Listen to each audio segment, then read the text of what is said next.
Hi. March నెలలోని 2026 సంవత్సరానికి సంబంధించి ప్రపంచవ్యాప్తంగా ఉండే అస్థిరత్వం వల్ల మార్కెట్స్ అనేవి చాలా క్రాష్ అవ్వడం చూసాం. అదే నెలలోని నిఫ్టీ 50 10% కన్నా ఎక్కువ కోల్పోయింది. నిఫ్టీ స్మాల్ క్యాప్ 100 ఇండెక్స్ కూడా అంతే తీరులోనే చాలా వరకు కోల్పోయింది. ఇంతలా కోల్పోతున్న ఈ స్టాక్స్ ఎందుకు ఇలా బిహేవ్ చేస్తున్నాయి ఆర్ కోలుకున్నాయా లేదా అని మన పోర్ట్ఫోలియో చూసినప్పుడు వివిధ రకాల క్వశ్చన్స్ అనేవి మన మైండ్లోకి వచ్చేసినాయి. కాకపోతే ఇక్కడ క్రాష్ అయిన తర్వాత ఒక ఇంట్రెస్టింగ్ డేటా అనేది మనం డిఫరెంట్ ఇయర్స్లో చూడడం సాగాము.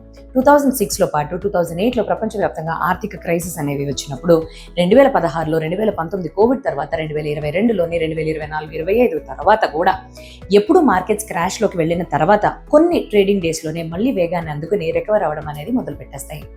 ఎలా నేను చెప్తున్నాను అనంటే 20 ట్రేడింగ్ డేస్ తర్వాతే ఏదైతే నిఫ్టీ 50 కోల్పోయిందో 23% పెరిగినట్టుగా తెలుస్తుంది. అండ్ అదే 60 ట్రేడింగ్ డేస్లోనే దాదాపు 50% వరకు మళ్ళీ తిరిగి సంపాదించుకుంది. మార్కెట్ అంతలా రికవర్ అయింది. అంతెందుకు ఈ సంవత్సరం మార్చ్ 2026 23వ తారీఖున మార్కెట్ క్రాష్ అయిన తర్వాత 15 రోజులు తిరగకుండానే దాదాపుగా Nifty small cap 100 index 16% recovery rate అనేది చూసింది.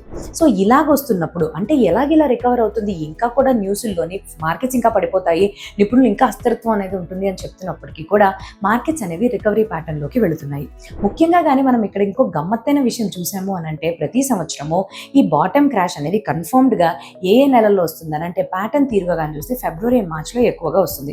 2024-25 మధ్యన మార్కెట్స్ అనేవి ఫిబ్రవరిలో క్రాష్ అయిన తర్వాత మళ్ళీ మార్చ్లోని ర్యాలీ అవడం అనేది చూసాం. అలానే 2016లో కూడా మార్చ్లో ర్యాలీ కొనసాగింది ఒక క్రాష్ తర్వాత. కోవిడ్లో కూడా ఇదే తీరుని ఫాలో చేసింది. అయితే ప్రతి సంవత్సరం ఇదే నెలలో వస్తాయా అనే గ్యారంటీ లేకపోయినప్పటికీ హిస్టరీ పరంగా మనం నిఫ్టీ స్మాల్ క్యాప్ 100 యొక్క టెక్నికల్ చార్ట్స్ చూస్తే ఈ విషయమే మనకు చెప్తుంది.